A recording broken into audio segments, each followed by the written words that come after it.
این کتاب کافی است دوستان عزیز. افغان ها خوب گوش کنن این رو، خاصتا برادران پشتون ما خوب گوش کنن.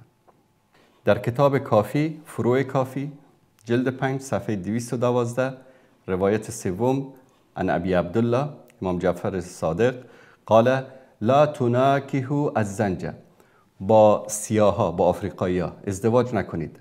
والخزر، با مردم شمال ایران ازدواج نکنید. فإن لهم ارحاما تدل على غیر الوفا، اینها رحمهای زنهاشون دلالت میکنه به غیر وفا. یعنی چی؟ یعنی به شوهرانشون خیانت میکنن. یعنی چی؟ یعنی زناکارن. قال همچنین اضافه کرد والهندو، مردم هند، و سندو، مردم سند یعنی پاکستان امروزی، والقندو، و مردم قندهار، لیس فیهم نجیب، در بین اینها حلال زاده ای وجود ندارد. یعنی همه حرام زاده هستن. یعنی قندهار. قند یعنی چی؟ یعنی قندهار. ببینید دوستان عزیز یعنی الان 1 میلیارد تقریبا در هند است، حدود 300 میلیون در پاکستان است، چیزی در حدود، وقتی قندهار که گفتن یعنی همه افغانستان، چون که قندهار یک وقتی پایتخت افغانستان بود.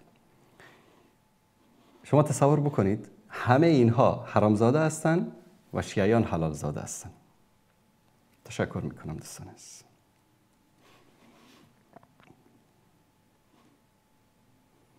حتی به مردم مکه و مدینه اینها رحم نکردن. این کتاب حدائق الناظره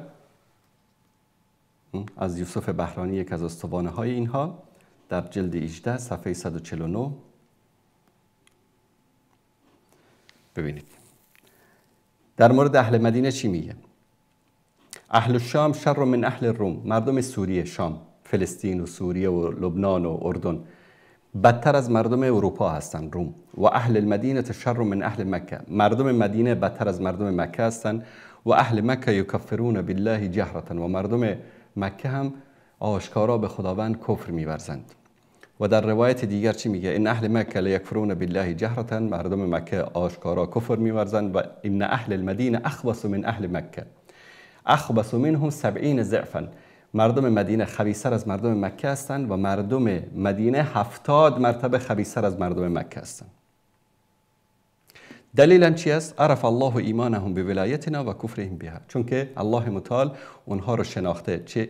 چرا؟ چون که به ولایت ما کفر ورزیدن، یعنی شیعه نشدن. دوستان عزیز، یعنی مشکل ابوبکر و عمر نیست، مشکل معاویه نیست که به اونا بگن حرامزاده و حلال زاده. مشکل یک عقیده باطل است، مشکل یک دین است که بر این اساس پایه‌گذاری شده.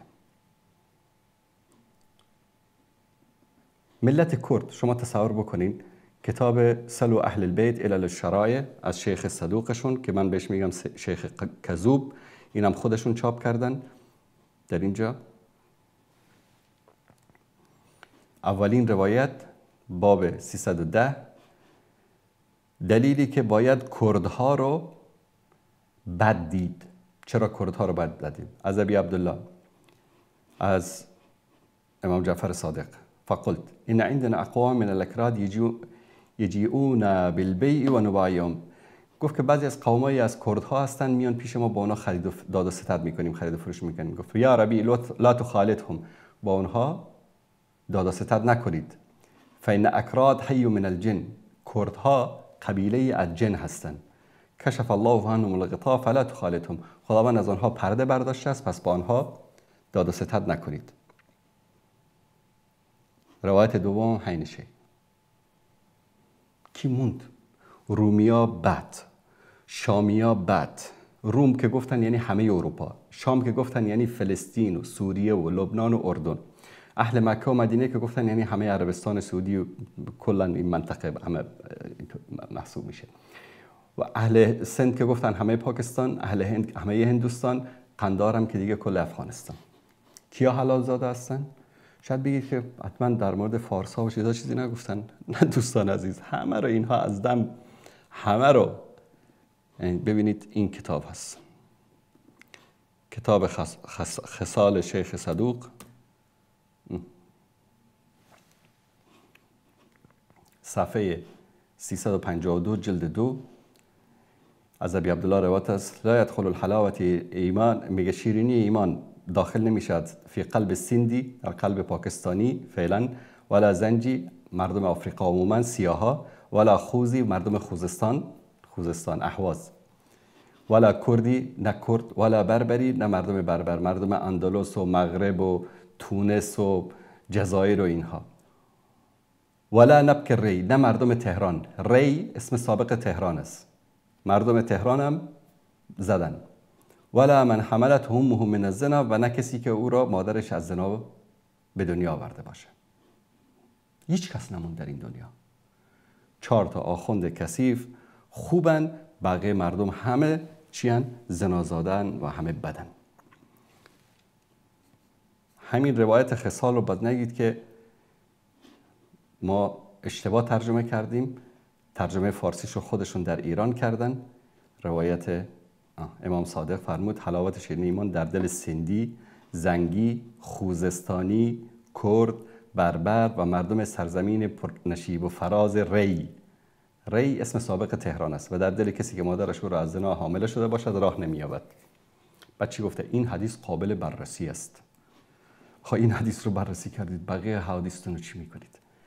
یعنی این جزء اعتقاد این مردم است. تشکر میکنم دوستان عزیز.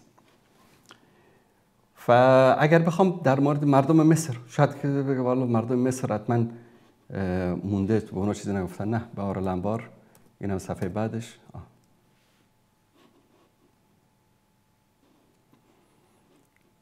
روایت کردن، روایت 15 از پیامبر روایت کردن ولا تطلبوا المکث فیها، در مصر میگه چیز نکنید، مکث نکنید، یعنی در اونجا نیستید.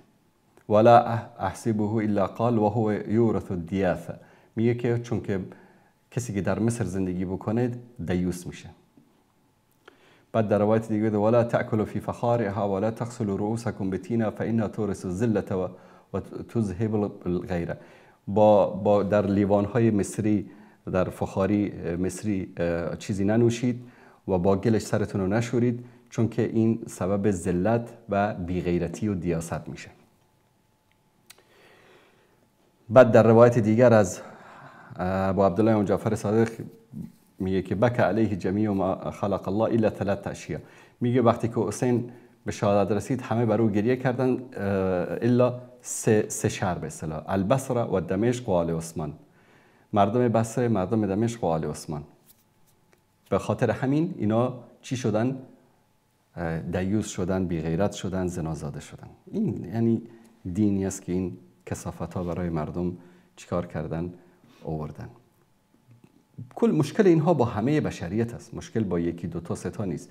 خلاصه اگر بخوام در مورد این گونه روایات صحبت بکنم همه برنامه رو بهش اختصاص بدیم هم هنوز جا برای صحبت کردن هست. پس دوست عزیز، مشکل شیعیان با این نیست که صحابه حرامزاده هستن، حلال زاده هستن. مشکل شیعه با همه بشریت است و اینها همه بشریت رو غیر از شیعیان همه بشریت رو حرامزاده میدانن. این عقیدهشان هست، یعنی این رو به صراحت در کتابهاشون ذکر کردن و به این اعتقاد دارن. شاید عموم شیعیان بگن نه ما به همین چیزی اعتقاد نداریم. ما میگیم که پس برید برگردید کتاباتون رو ببینید و این کتابا رو بندازید به سطل آشغال. اگر راست میگید الان بگید که ما این کتابا رو قبول نداریم.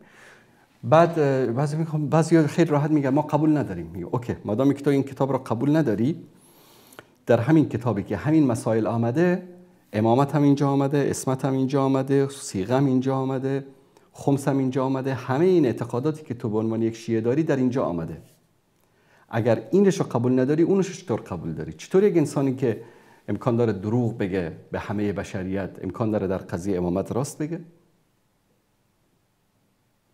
این مشکل این جماعت است. الله سبحانه و تعالی شر اینها رو از سر امت اسلامی دور بکنه.